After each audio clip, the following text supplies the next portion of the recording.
पिछले एपिसोड में हमने देखा बियांका अपने पेंडेंट को लेकर कहती है ऐसा लगता है कि वो इस तरह की फिजूल खर्ची की वैल्यू को नहीं पहचान पाती है क्योंकि वो नहीं जानती है कि उसने अपने दिखावटीपन को उजागर कर दिया है। और वो कहती है मैं माफी चाहती हूँ लेकिन मेरी तबीयत ठीक नहीं है, मैं पहले वापस जाऊंगी, मुझे आशा है कि आपका टाइम अच्छा बीतेगा। यहाँ कहकर बियांका वहाँ से आ रही होती है तभी पीछे से दोवे कहती है काउंट ऑन नो। तो सोबे पीछे मुड़कर देखता है और कहता है मन करता है कि वहाँ एक ऐसा चेहरा है जिसे मैंने पहले भी देखा है जो उन लेडीजों के बीच में है, या फिर वो कोई और भी हो सकता है। उनके जाने के बाद दोवे कहती है हो सकता है कि उससे बड़ा लग गया हो क्योंकि हमने उन्हें कॉन्फेस करने के लिए कहा था। इसमें बोलती है ऐसा कुछ भी नहीं है, क्या हम रूठ थे? किसी भी मामले में वहाँ काफी घमंडी लेडी है, ऐसा लगता है कि उसमें शिष्टाचार नहीं है। मैं समझती हूँ कि दुनिया बहुत ही छोटी है लेकिन यहाँ नहीं पता है कि हम कहाँ मिलेंगे। और हम उनके बीच में आंटी को देखते हैं, फिर सभी लेडीज आपस में बातें करते हुए एक जगह पे बैठते हैं और आपस में बातें करते हुए कहते हैं यहाँ सोचना कि वहाँ लेडी काउंट ऑर्नो थी, लेकिन क्या वहाँ बहुत ही अहंकारी नहीं थी? शायद इसीलिए क्योंकि उसका पति जो वॉर हीरो है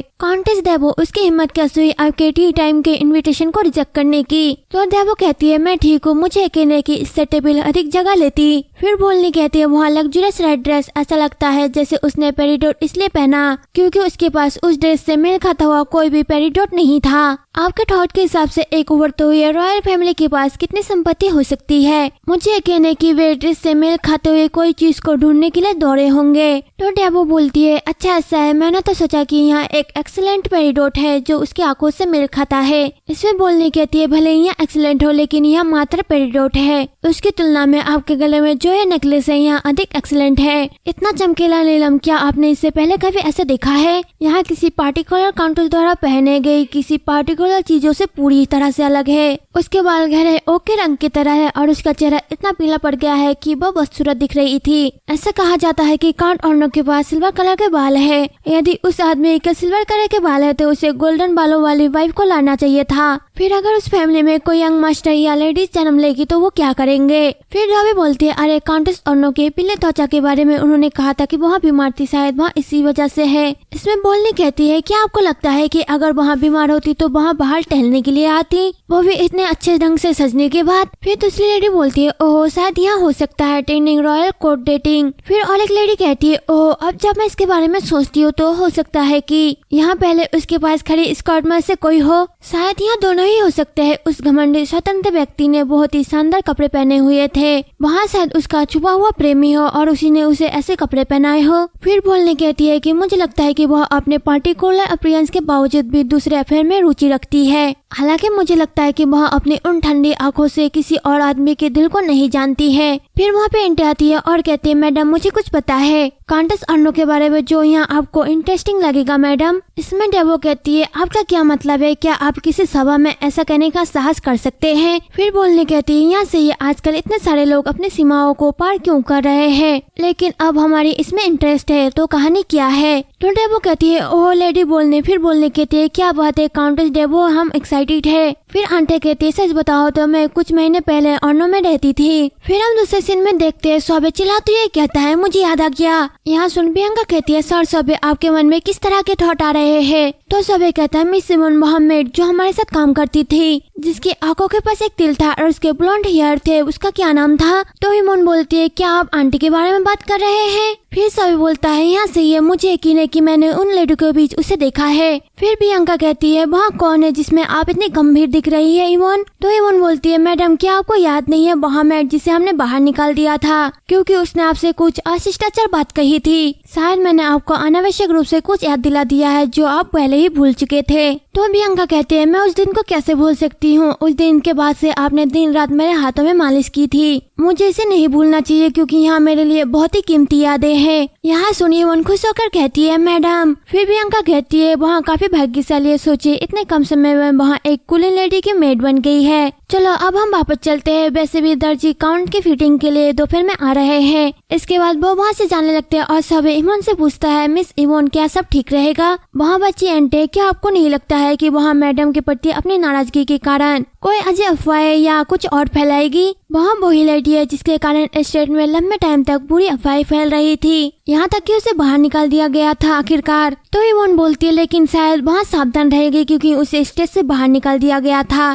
क्योंकि वहाँ अपने शब्दों के प्रति सावधान नहीं थी। मैं भी उसके साथ ही थी जब मैडम उसे सजा दे रही थी और मैं सोचती हूँ कि यदि वहाँ पे कोई अन्य कुलीन लेडी से होती तो वहाँ अधिक गुस्सा करती। तो सभी बोलता है लेकिन मैं अभी भी टेंशन में हूँ। वे कहते हैं कि आखिरकार एक टूटा हुआ बर्तन पानी निकालता ही रहता है। फिर इवोन बोलती है हाँ मुझे भी लगता है कि आप सही कह रहे हैं। उन दोनों कैसे बात करते हुए देख गैस पर सभी को पकड़ता है तो सभी बोलता है गैस पर क्या गलत है। तो गैस पर उसे आगे की तरफ धकेल तो ये कहता है आपको आगे बढ़कर मैडम के साथ जाना चाहिए। तो सभी बोलता है हाँ मुझे लगता है कि तुम्हें पसंद नहीं है कि मैं मिस इवोन के करीब जा रहा हूँ, है ना? हाँ क्या सच में तुम और भी लाड़ हो रहे हो? फिर सभी इवोन से कहता है हाँ मैं तो अनजान था, अगली बार मैं ज्यादा सावधान रहूंगा मिस इवोन। तो इवोन बोलती है हाँ मैं ही क्यों। यहाँ बातें करते हुए वो महल में पहुँच जाते हैं और वे देखते हैं कि दर्जी जेचरी का माप ले रहा होता है। फिर जेचरी सभी को देखता है और कहता है आप सब आ गए। फिर वो दर्जी से कहता है आप अभी वापस जा सकते हैं। फिर वो बियांका से कहता है दर्जी जल्दी ही आ गया था और उसने माप से शुरुआत की थी। तो बियांका कहती है क्या? फिर जेचरी बियांका के गालों को पकड़ता है और कहता है मैं देख रहा हूँ कि आप इसे अपने साथ लाए हैं। मैंने सोचा था कि आपने इसे इसलिए नहीं पहना क्योंकि यहाँ आपको पसंद नहीं आया। तो बियांका कहती है आपने मुझे यहाँ मेरे 15 बर्थडे पर दिया था, है ना? यहाँ पहली बार है जब मैंने इतना एक्सीलेंट पेरिडोट देखा है। तो जेचरी कहता है मैंने इसे इसलिए खरीदा था क्योंकि यहाँ आपके आंखों के रंग जैसा है और यहाँ आप पर अच्छा लग रहा है। तो बियांका ड्रेस को दिखाती है कहती है यहाँ ड्रेस भी आपके तरह चुने गए कपड़ों से बनाई गई है। तो जेचरी कहता है मुझे याद है ये भी तुम पर अच्छा लग रहा है। यहाँ सुन बियांका गुस्सा हो जाती है और वो कहती है यहाँ पर अच्छा लग रहा है, इसके अलावा भी कुछ और कहे।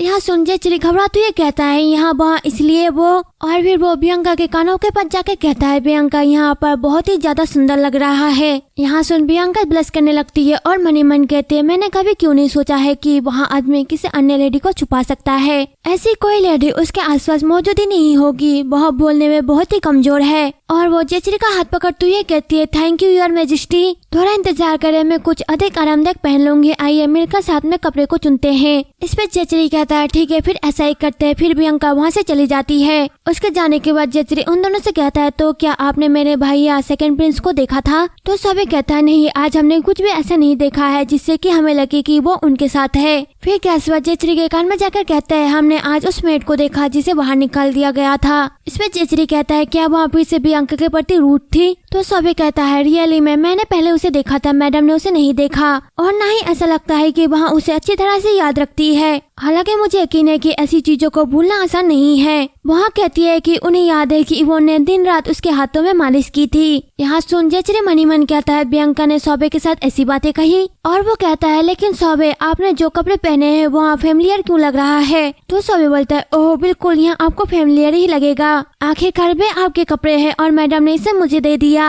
आपका शरीर बड़ा है इसलिए मुझे इन कपड़ों में अच्छी तरह से फिट होने के लिए थोड़ा टाइम लगेगा। मैं करंटली अधिक मसल बनाने के लिए एक्सरसाइज भी कर रहा हूँ, बस आप इंतजार करें, मैं पूरी तरह से आपके कपड़ों में फिट हो जाऊंगा योर मैजेस्टी। यहाँ सुन जेचरी चौंक जाता है और मनी मन कहता है क्यों? मुझे याद है कि सौबे ने यहाँ बात पहले भी कही थी। उसने पहले ही कहा था कि वो बियांका के करीब जाना चाहता है। यहाँ सही है वहाँ एक्सट्रोवर्ट है इसलिए वहाँ जल्दी से भी किसी के साथ दोस्ती कर सकता है। हालांकि सौबे जो बियांका के करीब है उसने कपड़े कैसे पहने हैं? मैंने सुना है कि बियांका ने कपड़े फेंक दिए, शायद यहाँ सौबे के लिए ठीक है और मेरे लिए नहीं क्योंकि वहाँ उसके अधिक करीब है। और वो गुस्से से कहता है इसे हटा दो सौबे। तो सौबे हैरानी से कहता है लेकिन क्यों? तो जेचरी कहता है ऐसा लगता है कि जैसे आपके पास कुछ ऐसा है जो मैं नहीं पा सकता, तो तुम्हें कम से कम कपड़े तो लौटा ही देने चाहिए। तो सौबे घबराती हुए कहता है रुको योर मैजेस्टी, मैं शायद आपके लिए वफादार व्यक्ति हूँ लेकिन लाहौज में मैं जो भी कपड़े लाया हूँ बेखबर आपके कपड़े ही है। और सौबे की आवाज बियांका तक पहुँच जाती है जिसमें कि वो कहता है मैजेस्टी आप बहुत ही कंजूस है, आज आप नए कपड़े खरीद रहे हैं तो क्या आपको अपने पुराने कपड़े वापस चाहिए?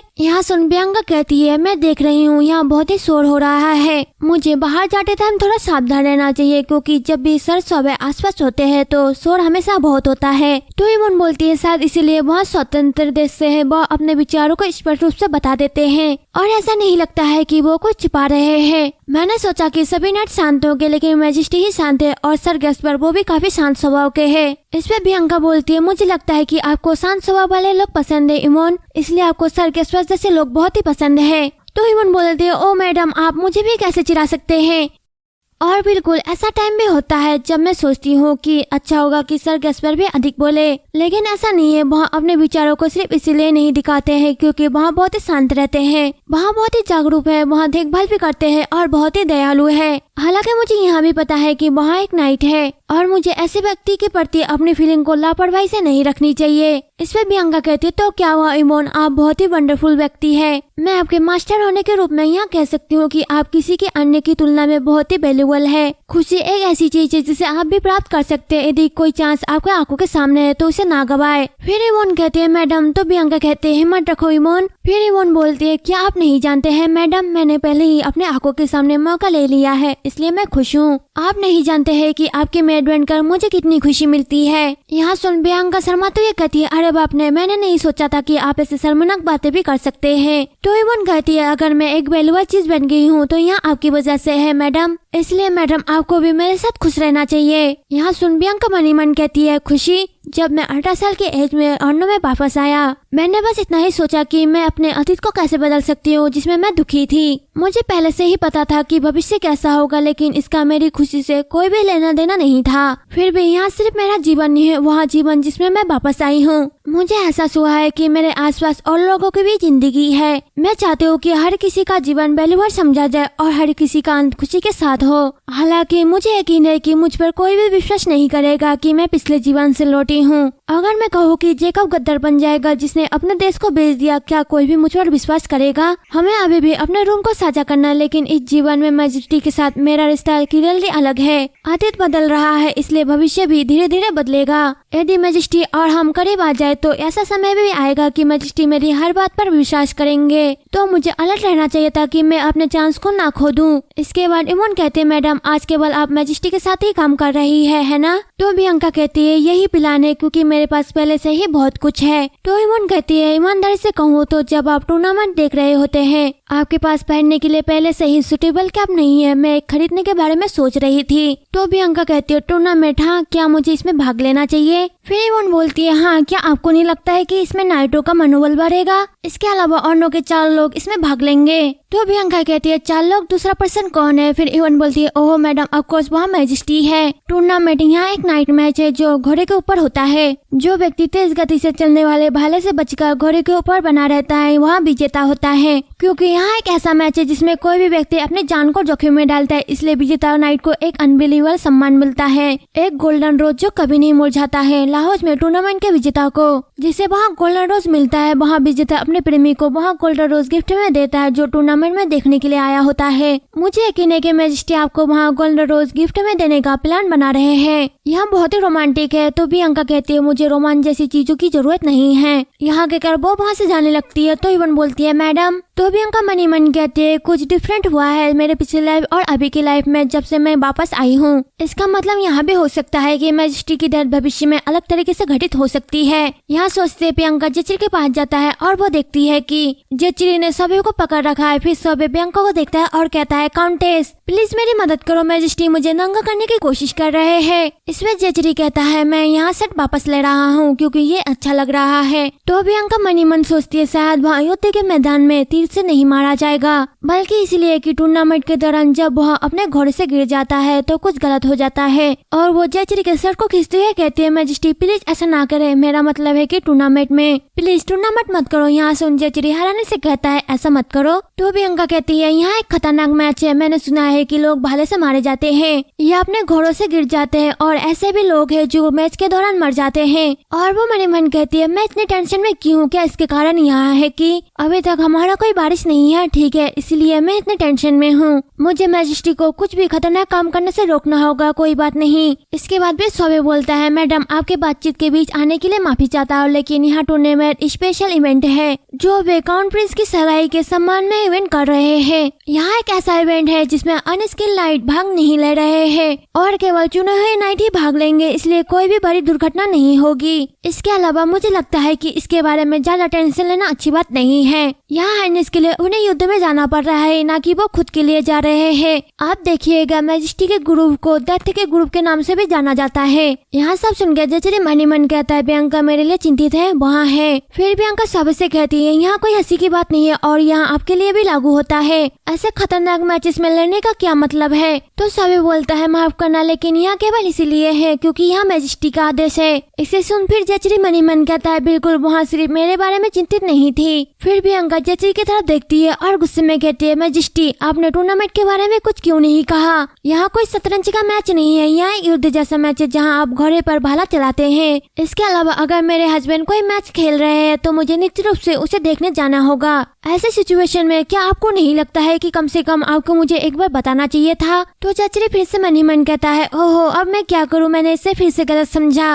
अगर आप मुझे ऐसी बातें इस एक्सपीरियंस से कहेंगे तो सचमुच तो मैं इसे मिसअंडरस्टैंडिंग ही समझूंगा कि आप मेरे बारे में सचमुच सोचती है। लेकिन यह सच में एक एरोगेंट डेल्यूजन है जेचरी द अर्नो। बियांका मेरे से नफरत करती है, बहुत समय पहले से ही मेरे शरीर से खून की गंध आती है और इस तरह से उसे मेरी अभी कोई भी टेंशन नहीं है। और वो कहता है मैं समझता हूँ कि आप किस बात को लेकर टेंशन में है, क्योंकि यहाँ एक ऐसी जगह है जहाँ कोई भी खून बहा सकता है, इसलिए आपको मैच देखने के लिए खुद पर कोई भी दबाव डालने की जरूरत नहीं है। यहाँ सुन बियांका हैरानी से मन ही मन कहती है तुम्हारी कोई भी जरूरत नहीं है, लेकिन मैं मैजेस्टी के लिए अंदर से चिंता कर रही हूँ। लेकिन मैजेस्टी कह रहे हैं कि चिंता करने की जरूरत नहीं है। और वो कहती है यदि मैं अपने हस्बैंड के टूर्नामेंट में पार्टिसिपेट लेने के दौरान वहाँ नहीं पहुँचती हूँ तो फिर क्या तुमको पता है कि दूसरे लोग मुझ पर कितनी उंगलियाँ उठाएंगे? दूसरे लोग क्या सोचेंगे? मैं नहीं चाहती कि आपका नाम खराब हो। फिर जेचरी कहता है कि आपको लगता है कि ऐसी बातों से मेरा नाम खराब होगा? तो बियांका कहती है यहाँ कोई मामूली बात नहीं है, आपने यहाँ भी एक्सेप्ट किया है कि यहाँ बहुत ही खतरनाक है। तो जेचरी कहता है मैंने यहाँ कब कहा कि यहाँ खतरनाक है? फिर बियांका कहती है इसकी कोई भी गारंटी नहीं है कि जो खून बहाएगा वहाँ आप ही होंगे मैजेस्टी। तो जेचरी कहता है क्या होगा यदि आप वहाँ पर गिर पड़े? मैं नहीं चाहता कि आप ऐसी किसी बात से बीमार हो जाए। फिर बियांका कहती है यदि आप मेरे बारे में इतना ही टेंशन लेते हैं तो जब मैंने आपको पार्टिसिपेट लेने के लिए मना किया था तो आप मेरी बात क्यों नहीं सुनते? तो जेचरी कहता है मैंने हमेशा आपसे कहा है कि आपको वहाँ काम करने की जरूरत नहीं है जो आप नहीं करना चाहते, लेकिन मेरा बिजनेस केवल मेरा बिजनेस है। यहाँ सुन बियांका मन ही मन कहती है क्या आपका क्या मतलब है कि अभी तक मैं जो कुछ भी कह रही हूँ वह अनावश्यक है? और वो कहती है ठीक है आप जो करना चाहते हैं वो करे, चूँकि मैं भी वही करूँगी जो मैं करना चाहती हूँ। और फिर वो इमोन से कहती है इमोन क्या आप दर्जी को अंदर आने के लिए कहेंगे? फिर वो जेचरी से कहती है मैं आपके लिए कुछ ड्रेस और अपने लिए एक कैप बनाना चाहती हूँ, क्या यहाँ ठीक रहेगा? यहाँ सुन जेचरी घबराती है, बियांका के पास बैठ जाता है और कहता है हाँ बिल्कुल। फिर इमोन मन ही मन कहती है सर सुबह आज भी उस दिन को याद कर मुस्कुराते रहते हैं। वे उस ठंडे वातावरण को याद करते हैं और कहते हैं वे दोनों क्यों नहीं देख पा रहे हैं कि वे एक दूसरे के लिए टेंशन ले रहे हैं। फिर हम नेक्स्ट सीन में देखते हैं रॉबर्ट कहता है मैडम ने कुछ ऐसा कहा, वह एक ऐसी लड़की थी जिसे इस बात की परवाह नहीं थी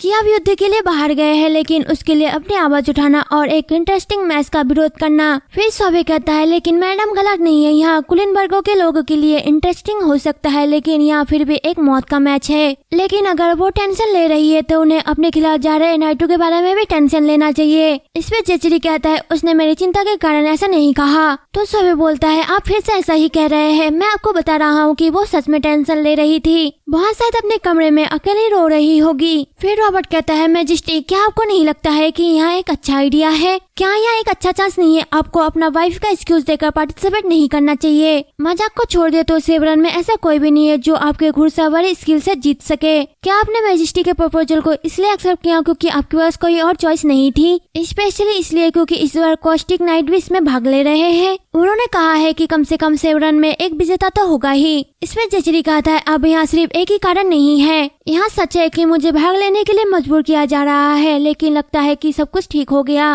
और फिर वो मन ही मन कहता है क्योंकि मैं उन मक्खियों को दिखा सकता हूँ कि बियांका के आसपास कौन रहेगा। मैं उन लोगों को दिखाऊंगा जो जेकब जैसे है, खासकर वह मेड। मेरी वाइफ ऐसी व्यक्ति नहीं है जिसके साथ आप बेपरवाही से घुल मिल सके। मैं यहाँ बात क्लियरली बता दूंगा कि मैं अर्नो हूँ, बियांका का एक गार्ड जो मौजूद है। और फिर इस तरह बियांका जिसके पास जेचरी के विचारों को जानने का कोई भी तरीका नहीं था, वह फिर से जेचरी को टालने लगी और कहने लगी कि उसकी तबीयत ठीक नहीं है। इवन जो कई बार बियांका के पास जाती है लेकिन बियांका उसे कोई भी आंसर नहीं देती है। इस तरह से टाइम बीत गया और टूर्नामेंट का टाइम आ गया और यहाँ भी से नहीं भी खत्म हो जाता है। अगर आपको वीडियो पसंद आई है तो लाइक और कमेंट करें, साथ ही मेरे चैनल को सब्सक्राइब करके बेल आइकन के बटन को भी दबा दे ताकि आपको वीडियो की नोटिफिकेशन मिलती रहे।